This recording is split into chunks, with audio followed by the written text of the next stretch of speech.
यूं तो बनारस घाट अपनी खूबसूरती के लिए बहुत प्रचलित है, पर घाट के किनारे कई राज लिए बैठे हैं। ये कहानी शुरू होती है बनारस के घाट के पास बने ममता निवास से, जहां प्रिया लाल जोड़े में ममता के घर उसकी बहू बनकर आती है। आओ आओ बहू, घर को अपने पैरों से पवित्र करो। ममता घर की दहलीज पार कर ही रही होती है कि अचानक एक बहुत गंदी सी बास पूरे घर में फैल जाती है।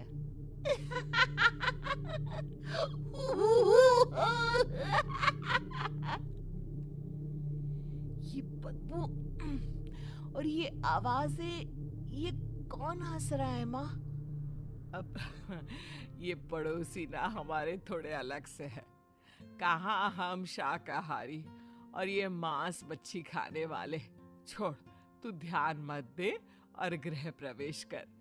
और हाँ बहू, अपनी सास की एक बात हमेशा याद रखना, इन पड़ोसियों से तो कभी बात नहीं करेगी। अच्छे लोग नहीं है ये। अपनी सास की ये बात मानेगी ना बेटा? हाँ माँ, जो आपकी मर्जी, मैं उनसे बात नहीं करूंगी। अगले दिन प्रिया अपनी पहली रसोई बनाने रसोई घर में जाती है।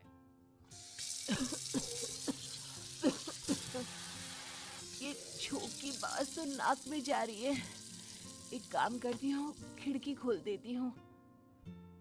प्रिया खिड़की खोलने जाती है। इतने चाले, लगता है इस खिड़की को कभी खोला ही नहीं गया। पर ऐसा क्यों? ओह, नॉन वेज की स्मेल आती होगी ना। 2 मिनट के लिए खोल लेती हूँ, फिर बंद कर दूंगी। प्रिया खिड़की खोलती है।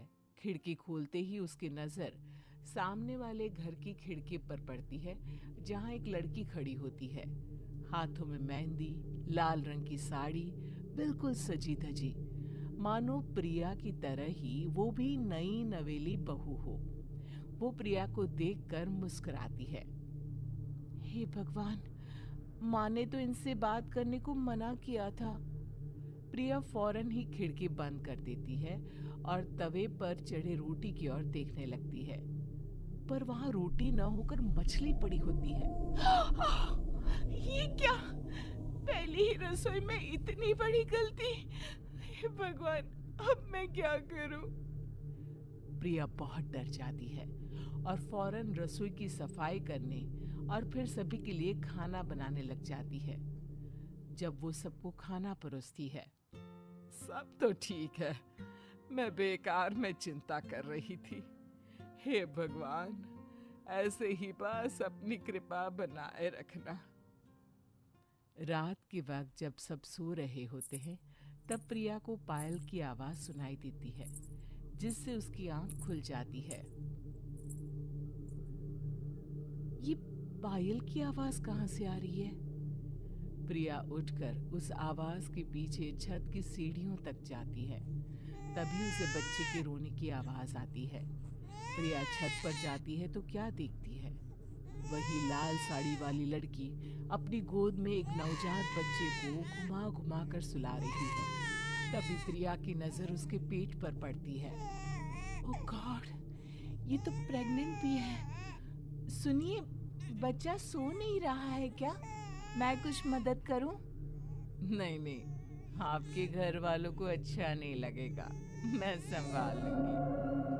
स्नेहा की गोद से बच्चा हाथ मारकर प्रिया की गोद में आने को छटपटाने लगता है। दोनों घर अगल बगल में बने होने के कारण प्रिया उस बच्चे को गोद में ले लेती है। प्रिया के पास आते ही वो सो जाता है। बच्चे का वो स्पर्श रात भर प्रिया भूल नहीं पाती और अगली सुबह वो छत पर कपड़े सुखा रही होती है। तभी उसे एक औरत इशारा करके बुलाती है। स्नेहा कह रही थी बाबू तुम्हारी गोद में आते ही सो गया। मैं गौरी, स्नेहा की माँ हूँ। बहू, घर आना, बाबू को खिला भी लेना। शाम को जब घर पर कोई नहीं रहता, बच्चे से मिलने के लिए प्रिया छिपकर अपनी पड़ोसन के घर चली जाती है और कुछ देर बच्चे को खिलाकर वापस लौट आती है। इसके कुछ दिन बाद ही प्रिया को पता चलता है कि वो माँ बनने वाली है। ममता की खुशी का ठिकाना नहीं रहता।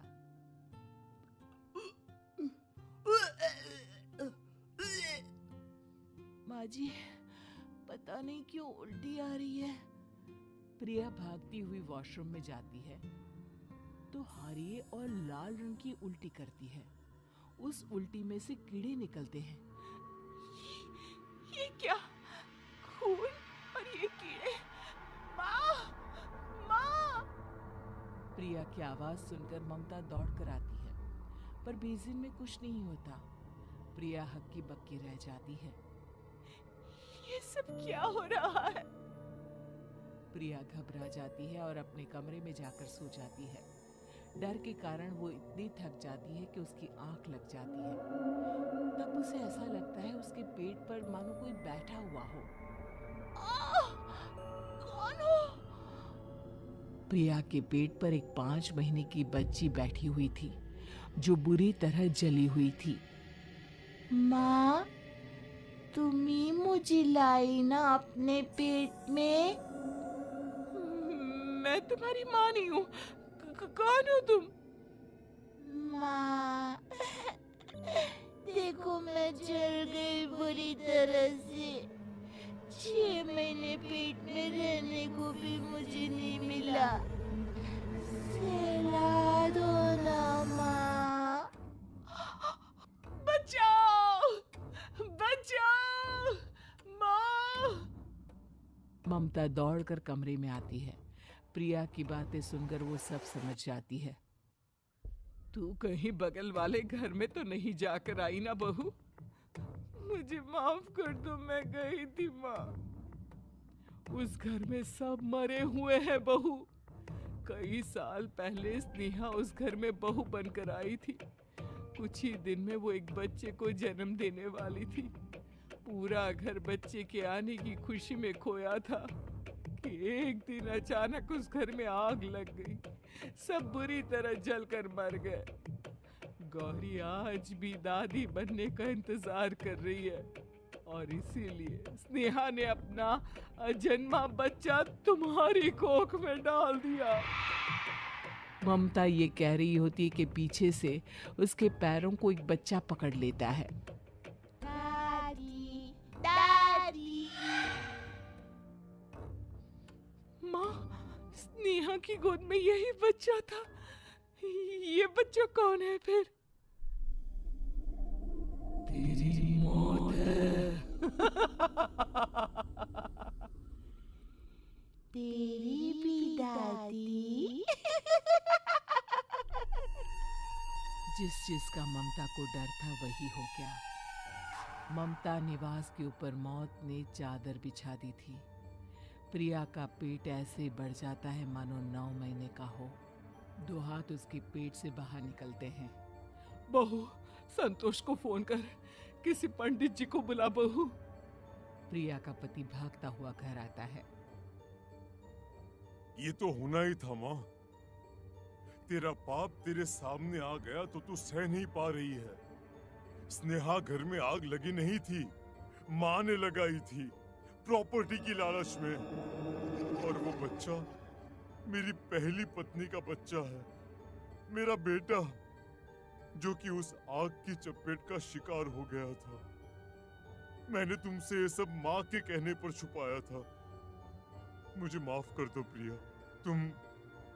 तुम अगर चाहो तो यहाँ से जा सकती हो।